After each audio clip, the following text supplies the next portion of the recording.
जय हिंद। आपका स्वागत है आपके अपने चैनल प्यारा चैनल ललित सीपी में। आप कैसे हैं? उम्मीद है कि अच्छे होंगे, अपने तैयारी में बहुत अच्छे से लगे होंगे और आप सीरियस हो गए होंगे। आपके तैयारी को और मजबूत करने के लिए, आपके मार्क्स को और बढ़ाने के लिए हम लेके आ गए हैं ज्योग्राफी के वैसे 30 क्वेश्चन जो आपके एग्ज़ाम में आने का 100% चांसेस है। आप इस वीडियो को टोटल देख लीजिए, कमांड कर लीजिए, इसमें से बहुत सारा क्वेश्चन हूबहू लड़ जाएगा। तो आइए हम वीडियो की शुरुआत करते हैं। इससे पहले एक शायरी हो जाए, आप ध्यान से शायरी को सुन लीजिए ताकि आप और चार्ज हो जाएंगे और मोटिवेट हो जाएंगे। ध्यान से सुनेंगे। शायरी आपका, जीतूंगा मैं या खुद से वादा करो, जीतूंगा मैं या खुद से वादा करो, जितना सोचते हो कोशिश उससे भी ज़्यादा करो, जितना सोचते हो कोशिश उससे भी ज़्यादा करो, तकदीर भी रूठे पर हिम्मत न टूटे, तकदीर भी रूठे पर हिम्मत न टूटे, मजबूत इतना अपना इरादा रखो। ठीक है, आइए शुरुआत करते हैं क्वेश्चन का। फर्स्ट क्वेश्चन है आपका, मानव भूगोल को परिभाषित करें।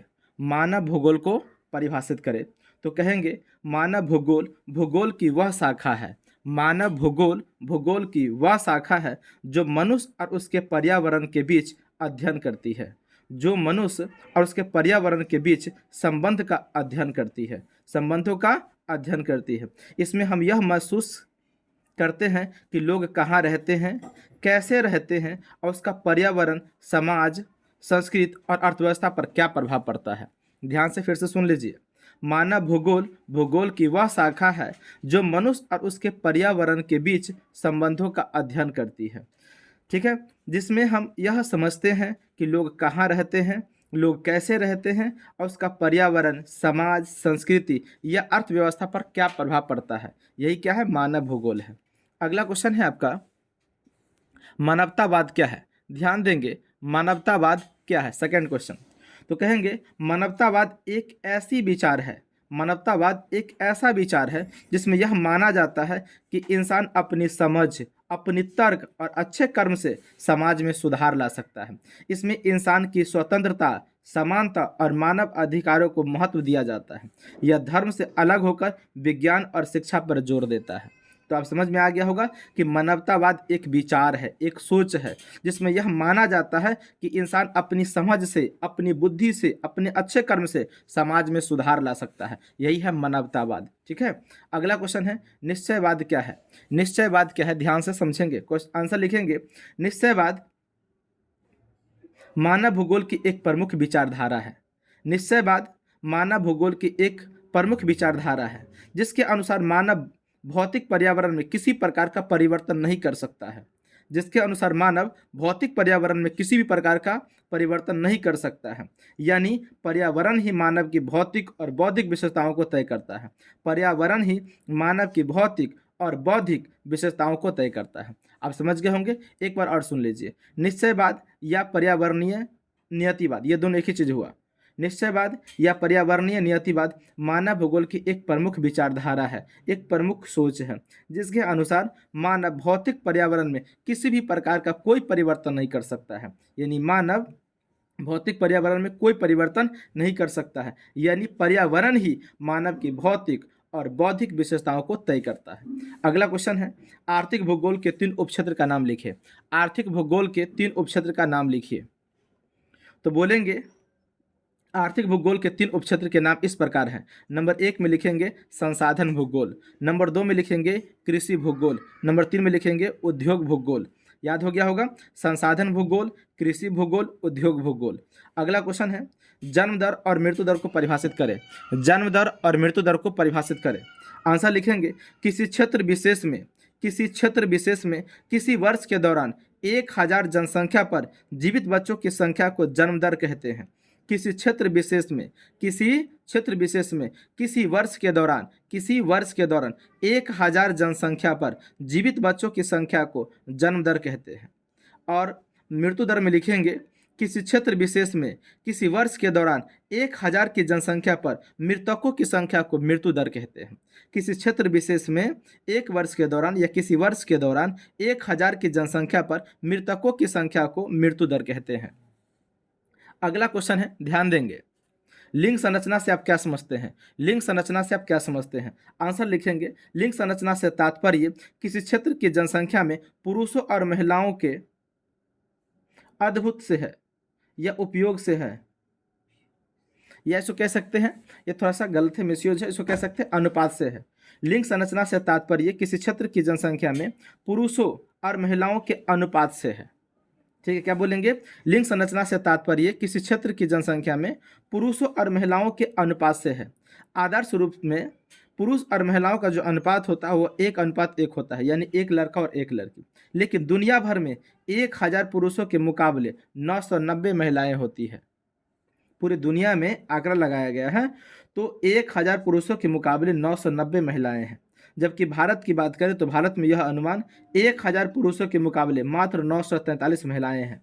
यह आंकड़ा लिंग के आधार पर जनसंख्या वितरण को दर्शाता है। फिर से सुन लीजिए, लिंग संरचना से आप क्या समझते हैं? तो कहेंगे, लिंग संरचना से तात्पर्य किसी क्षेत्र की जनसंख्या में पुरुष और महिलाओं के अनुपात से है। आदर्श लिंग अनुपात जो होता है वो 1:1 होता है। पूरी दुनिया भर में 1000 पुरुष के मुकाबले 990 महिलाएं हैं, लेकिन भारत में 1000 पुरुष पर मात्र 943 महिलाएं हैं। ठीक है, अगला क्वेश्चन है, भारत में घटते शिशु लिंग अनुपात के 2 कारण बताइए। भारत में घटते शिशु लिंग अनुपात के 2 कारण बताइए। आंसर लिखेंगे, इसके 2 कारण निम्नलिखित हैं। पहला, भ्रूण हत्या के कारण शिशु लिंग अनुपात घट रहा है। भ्रूण हत्या के कारण यानी बच्चे को भ्रूण को यानी बाबू को पेट में ही मरवा देना या पेट में ही मार देना, ठीक है, इसको कहते हैं भ्रूण हत्या, है ना। तो भ्रूण हत्या के कारण आज शिशु लिंगानुपात घट रहा है, नंबर 1। नंबर 2 में लिख सकते हैं, अशिक्षित लोगों पर रूढ़िवादी भावना का प्रभाव के कारण शिशु लिंगानुपात घटते जा रहे हैं। अशिक्षित लोगों पर रूढ़िवादी या रूढ़िगत भावना का प्रभाव के कारण आज शिशु लिंगानुपात घट रहे हैं। यानी जो लोग मूर्ख हैं, जो लोग नहीं पढ़े लिखे हैं, वो लोग क्या कर रहे हैं, जो लड़की है उसे मार देते हैं और पुरुष को ही रखते हैं। इसी कारण भी आज शिशु लिंगानुपात घट रहे हैं। ठीक है, अगला क्वेश्चन है, जनसंख्या संगठन से आप क्या समझते हैं? जनसंख्या संगठन से आप क्या समझते हैं? ध्यान देंगे, आंसर लिखेंगे, जनसंख्या संगठन का मतलब है किसी देश या क्षेत्र की जनसंख्या को अलग अलग हिस्सों में बांटकर उसका अध्ययन करना। जनसंख्या संगठन का मतलब है किसी क्षेत्र या किसी देश की जनसंख्या को अलग अलग हिस्सों में बांटकर उसका अध्ययन करना, जैसे आयु, लिंग, पढ़ाई लिखाई, काम करने वाले लोग, गांव शहर में रहने वाले लोग, ये सब के बारे में अलग अलग से अध्ययन करना ही क्या कहलाता है? जनसंख्या संगठन कहलाता है। ठीक है, अगला क्वेश्चन है, ध्यान देंगे, मानव विकास से आप क्या समझते हैं? मानव विकास से आप क्या समझते हैं? तो कहेंगे, मानव विकास किसी समाज, किसी क्षेत्र, देश, प्रदेश आदि में होने वाला एक ऐसा सकारात्मक बदलाव है जिससे मानव का जीवन ऊंचा होता है, मानव का जीवन का जो स्तर है वो ऊंचा हो जाता है। मानव विकास से मानव में गुणात्मक परिवर्तन होती है। मानव विकास फिर से समझ लीजिए, मानव विकास किसी समाज, किसी क्षेत्र, किसी देश, प्रदेश आदि में होने वाला एक ऐसा बदलाव है जिससे मानव का जीवन का जो स्तर है वो ऊंचा उठता है। मानव विकास करता है, मानव तरक्की करता है, मानव आगे जाता है, मानव विकास में गुणात्मक परिवर्तन आता है, इसी को मानव विकास कहेंगे। ठीक है, अब अगला क्वेश्चन ध्यान देंगे, अगला क्वेश्चन है, लिंग अनुपात कैसे मापा जाता है? लिंग अनुपात कैसे मापा जाता है? आंसर लिखेंगे, ध्यान देंगे, लिंग अनुपात कैसे मापा जाता है?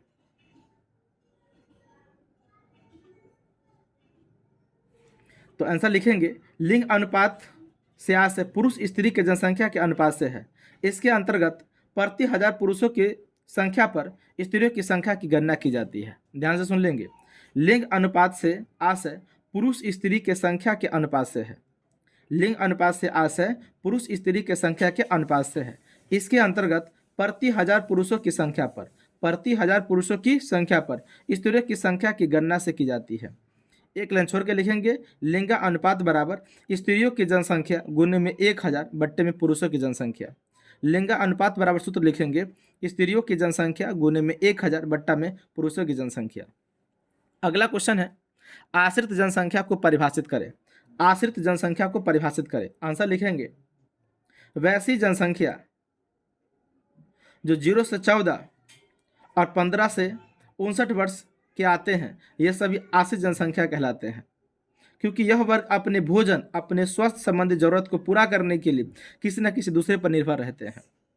ठीक है, क्या बोलेंगे, आश्रित जनसंख्या से आप क्या समझते हैं? तो आंसर लिखेंगे कि इसके अंतर्गत वर्ग 0 से 14 एवं वर्ग 15 से 59 वर्ष के लोग आते हैं। यानी 0 से 14 वर्ष के लोग और 15 से 59 वर्ष के लोग आते हैं।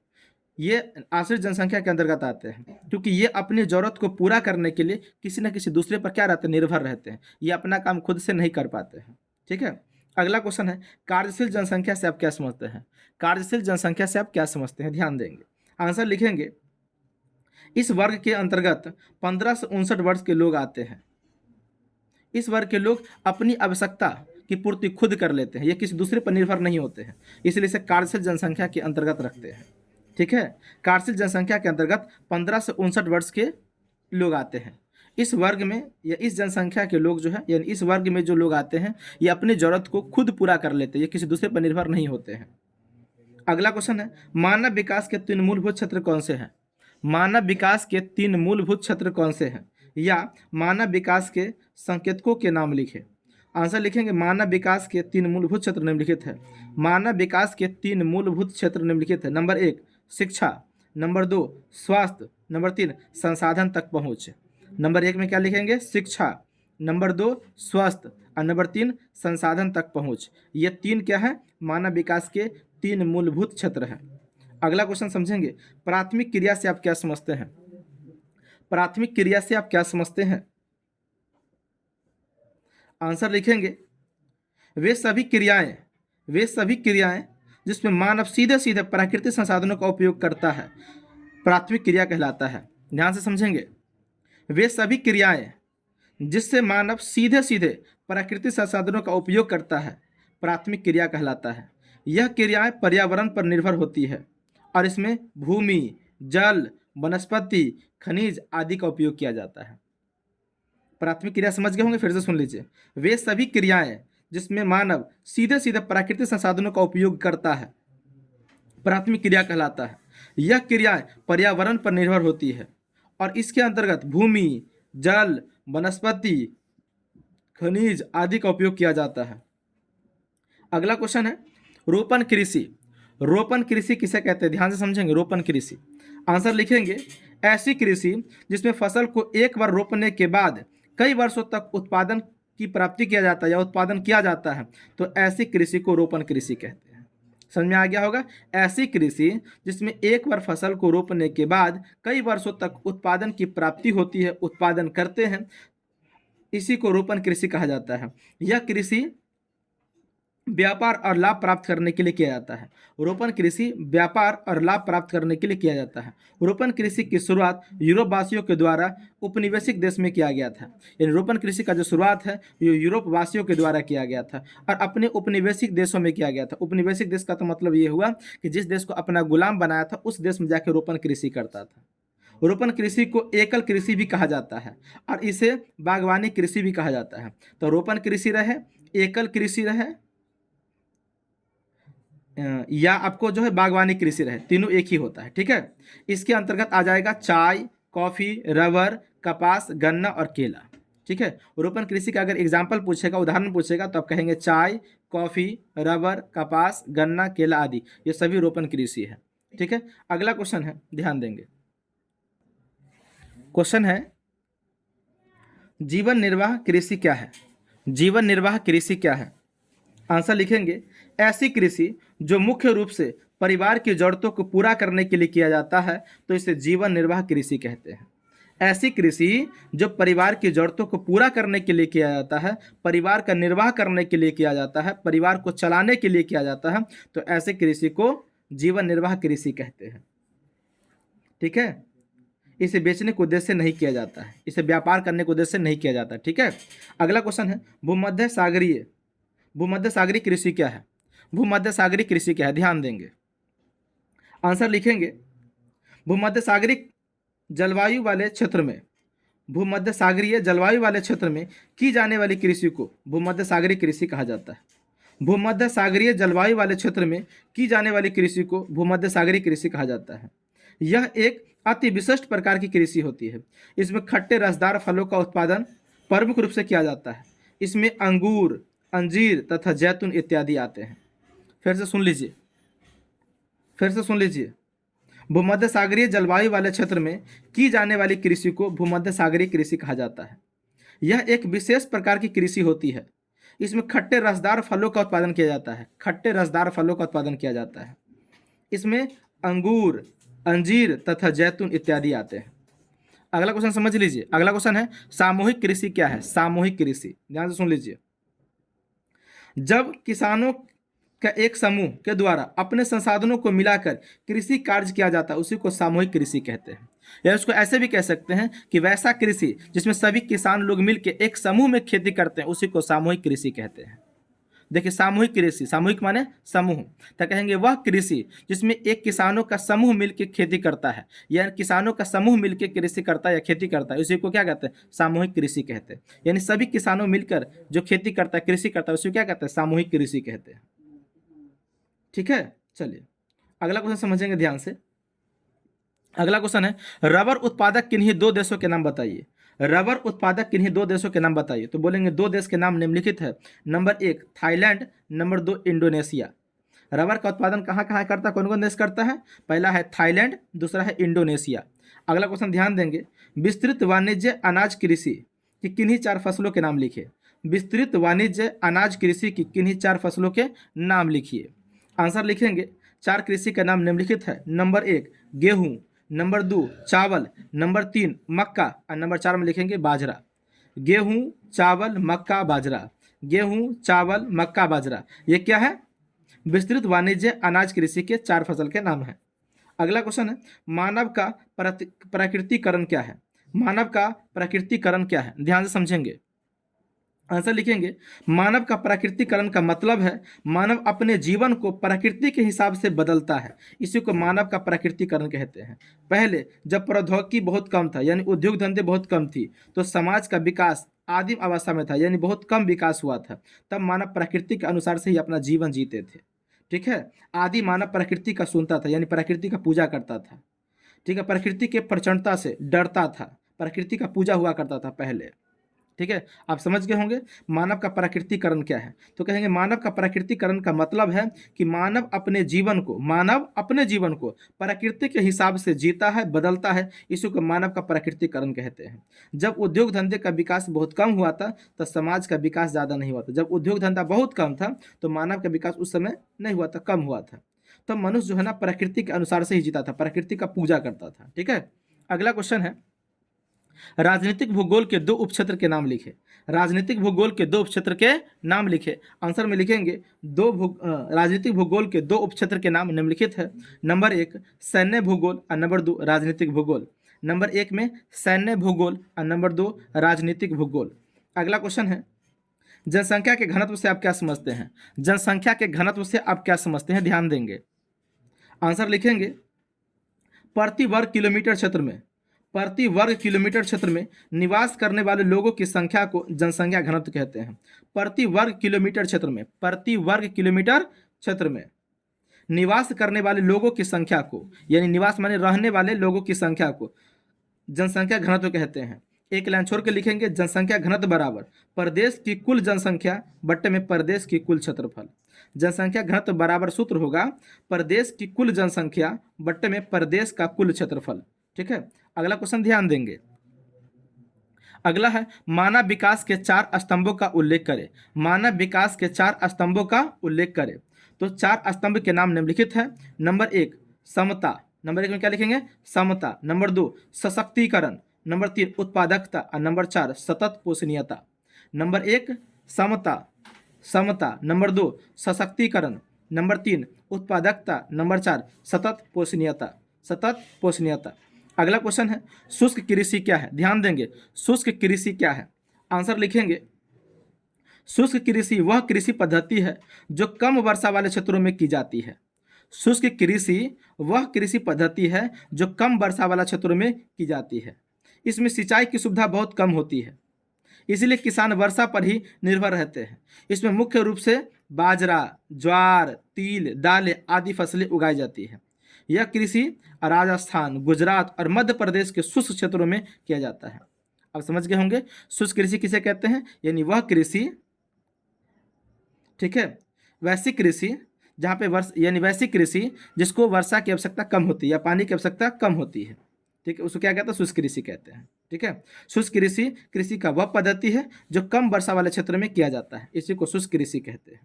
इसके अंतर्गत बाजरा, ज्वार, तिल, दाल इत्यादि आती है।